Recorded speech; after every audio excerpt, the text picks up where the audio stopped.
I want to play my Gibson custom 1958 Les Paul Standard VOS.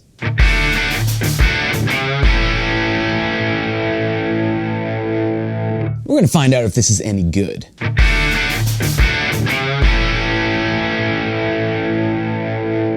This video isn't like other videos out there, you know, where they talk for like 7.5 minutes and only play the guitar for like a minute, maybe a minute and a half. It's about 14 minutes of playing in total, but there's still a whole bunch of goofy talking.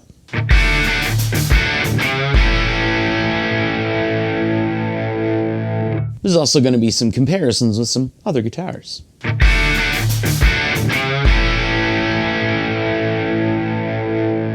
And as always, the signal chain is listed in the description down below. There's also chapter markers, so if you want to jump around, you can do that.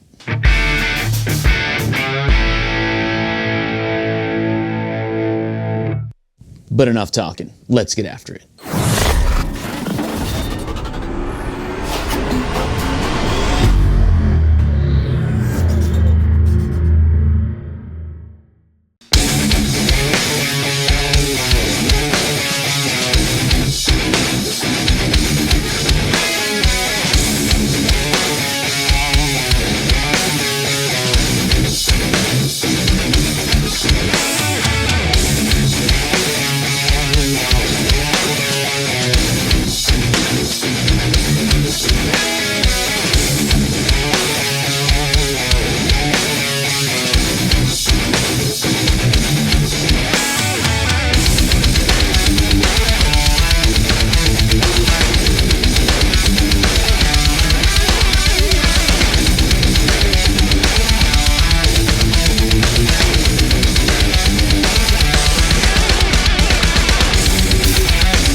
See, you can't really do a review on YouTube unless you talk about the specs, right? I'm gonna try and do that quickly, and then we'll get into 5 more sound samples.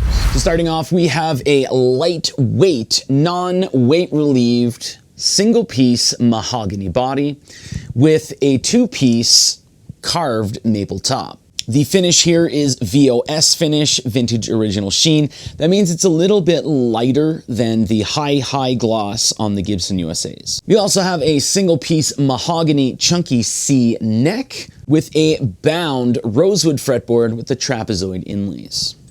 On the front of the headstock is where you're going to find the inlaid Gibson logo with the silk screened Les Paul model logo. You'll note that the Les Paul model logo is a little higher up on the headstock than on the Gibson USA. On the back of the headstock is where you're going to find the Kluson Vintage Deluxe tuners. Now, these are vintage sizing, so that means that the holes here are a little smaller than the more modern sizing. So if you want to pop Grovers on here or more modern locking tuners, you'd actually have to remount the holes to make them wider. And we can't forget the nylon nut. We have 2 volume and 2 tone. It's a Les Paul, that's kind of normal, right? The potentiometers here are the CTS audio taper potentiometers, so they are still Gibson branded on the back. Everything is hand soldered and it's using the paper and oil capacitors. A lot of people call those the bumblebees. We also have a 3-way toggle switch, and that controls the custom bucker pickups here. So these are Alnico 3 and they are unpotted. As far as a bridge, we do have the Tune-O-Matic with a stop bar combination. The bridge is the ABR1, and you'll also note that it is directly drilled into the body rather than the Gibson USA, which uses the metal doweling system, similar to how the stop bar is put into the body. But that's it about the specs. Here's 5 more sound samples.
Now, I'm lame and I say this in every single one of these videos, but I kind of find it funny.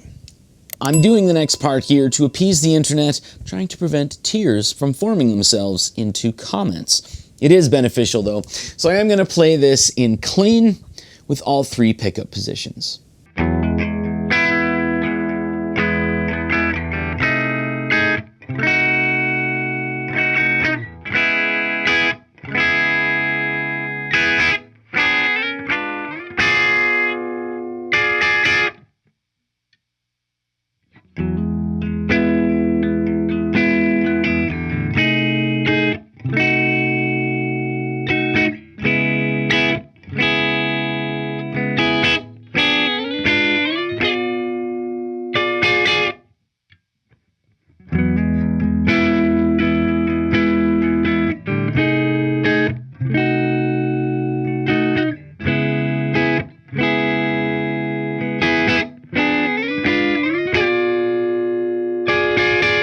But personally, I'm the kind of guy that wants to hear how the pickups react to a little bit of light drive, so here's that.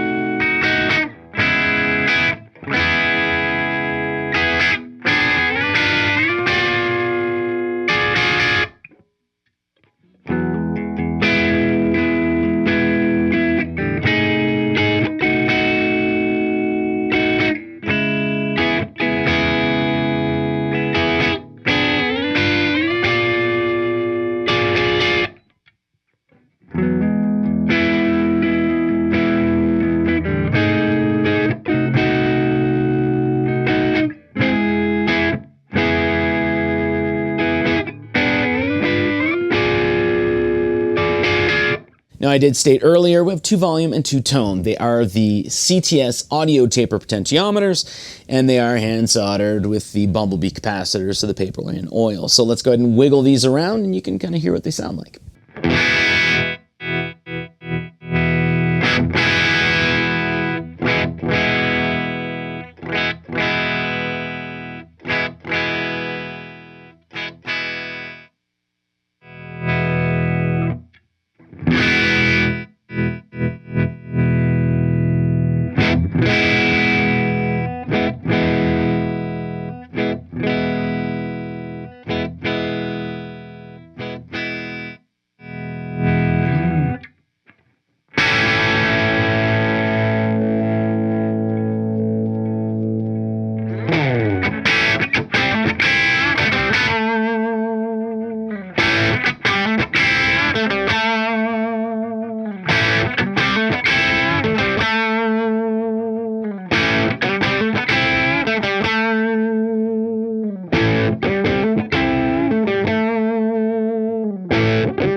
Now, naturally, you'd more than likely want to hear the 1958 VOS versus the Gibson USA counterpart, which is the Les Paul Standard 50s. This is a AAA flame maple top, so it's a limited edition one. I think they have up the flamage on some of their like figured, different colored guitars. But back then those weren't available. That's why this one kind of looks this way, I guess. They're both iced tea burst. So let's go ahead and just do a very simple 3 pickup position comparison between both of these.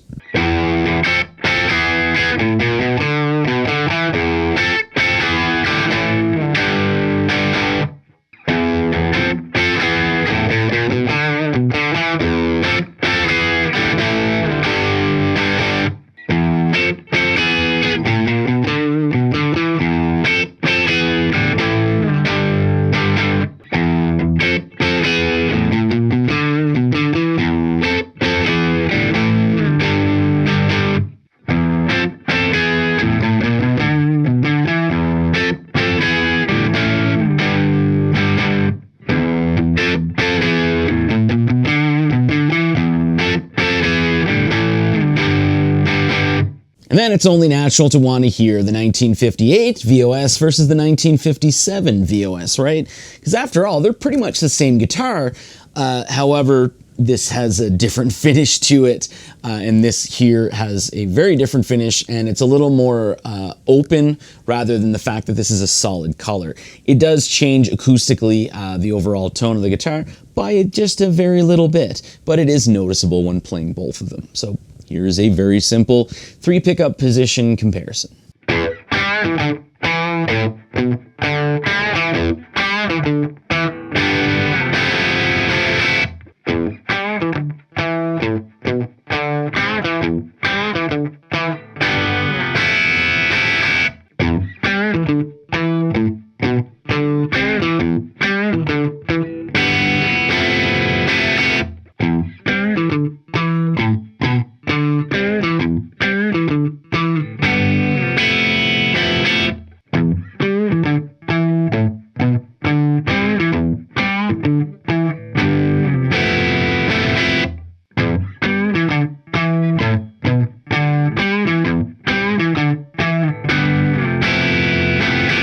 Then for the final comparison here, it's only natural again. You'd want to do the 1958 VOS versus the 1959 VOS, which is touted as the holy grail of guitars by a lot of people.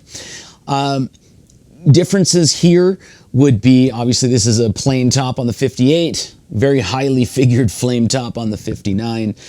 The neck on the 58 is a chunky C, whereas the 59 has a medium C. Also, fret-wise, we're looking at the like narrow, tall, or what have you frets on the 58 versus medium jumbos on the 59. This is just like a natural evolution from guitars as more and more people started wanting like thinner necks, and there's a lot more truss that was going on in the truss rod itself. That is something that Fender actually adopted in the 50s. So yeah, it's pretty neat owning both of these guitars because it's really just a little bit of change in history between both of these. So here's a very quick and simple 3 pickup position comparison.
right, so that's it for all of the different sound samples and all the different comparisons. I totaled it up. It's about 14 minutes, including the little weird little notey things that I do during the intro. But yeah, that's it. So the rest of this video is going to be dedicated to talking about the guitar itself. I'll try not to go too crazy. But a lot of people tend to, and I've never understood why, talk more about the sound of a guitar, like how a guitar sounds. To a lot of people, it seems more important how their guitar sounds versus how their guitar feels. And I've always been someone that, well, I can't say always, because when I was younger, I wanted whatever funky shape guitar kind of had all the points and stuff on it. But, you know, as I grew as a guitar player, I was more interested in how a guitar feels rather than how it looks or how it sounds. Because very easily you can change how a guitar sounds. You can change some knobs on the amp. You can change out the pickups. You can do a whole bunch of different things. You know, add certain things to the chain to get your guitar to sound how you want.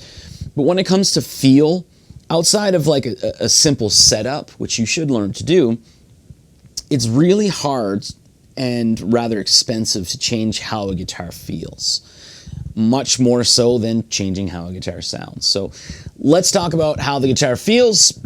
And we'll start off by saying this is my most favorite guitar that I have ever owned.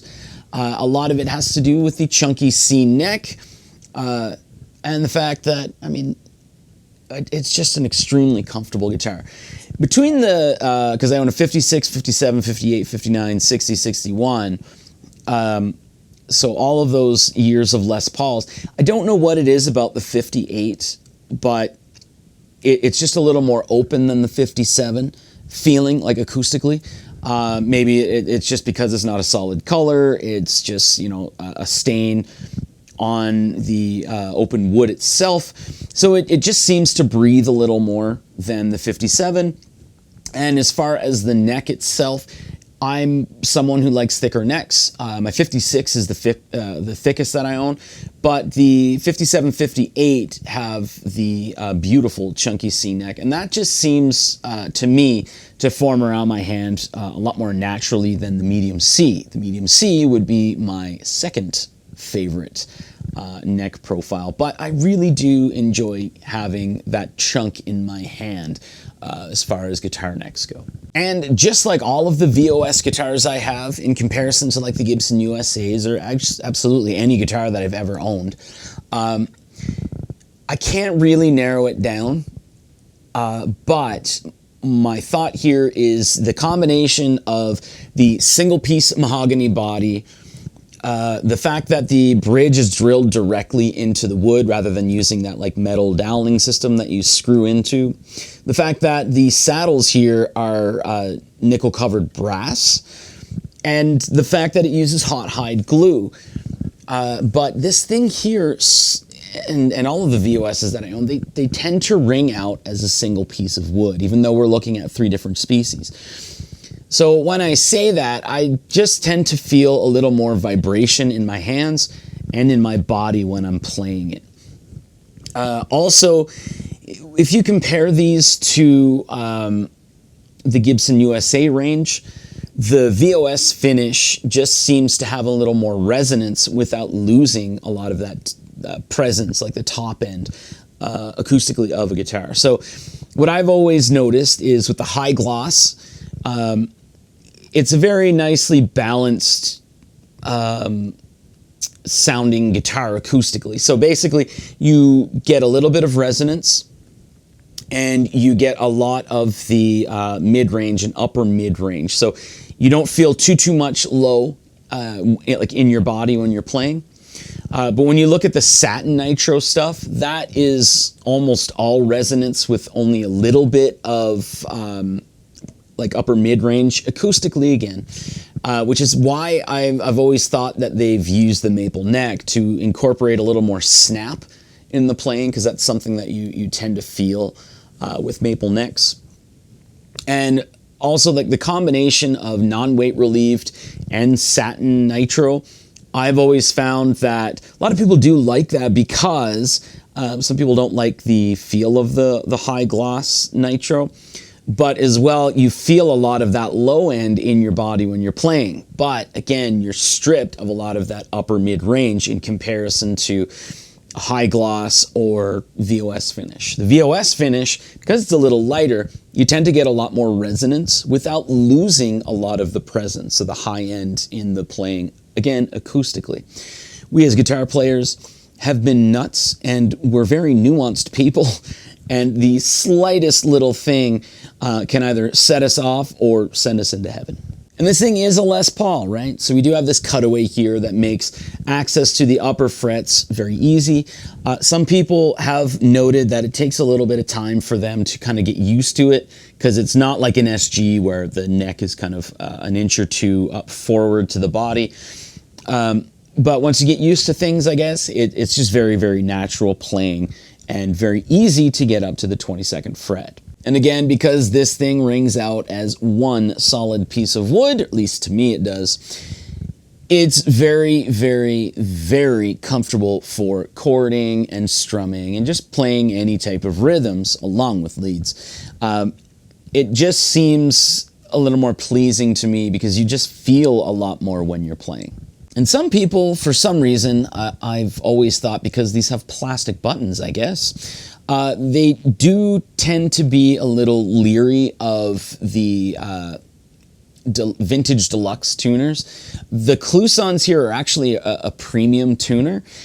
There's no issues whatsoever with these. I have these tuners on 7 VOS guitars, and I don't know what it is. They're very comfortable to me, at least when actually tuning up and down, and I do change my tuning quite often, as you saw in the video. But I don't have any issues where it's like, you know, catching, or you have to really like turn on it like halfway before it actually starts to grab. They're very responsive, and that and the nylon nut here, they hold their tune rather well, which is something very odd for me because I've always read that nylon nuts, you either have no issues whatsoever on like a single guitar or whatever, or you are just rife with issues, and it's nothing but issues. And that's why, one of the reasons why, that and price, why I was always leery of trying out VOS guitars. And then after I got this one, and I had to get the 57 because I just had to, that was kind of the testing ground for me for the nylon nut, because I was worried that, you know what, I'm probably going to have to replace the nut at some point because it's nylon, and I've always read that there might be issues with it. But after owning 7 of them, and no, like, you know, binding in the nut or anything like that, these things hold their tune rather well. So yeah, I don't see any issues. But in a nutshell, that's all I really do have to say here. I think this is a fantastic guitar. It's my most favorite guitar that I've ever owned. And I've owned a ton of Gibson USA. Now I have 7 Gibson Custom Shop VOS guitars. And I've owned like the core line and upper core line before private stock for Paul Reed Smith, and Fenders and Gretches and stuff like that. So as far as those guitars, which to me have always been kind of the core guitars and stuff like that, this just, I don't know, it suits me really well. It may not suit you, but for me, this is a perfect guitar. Thanks for watching.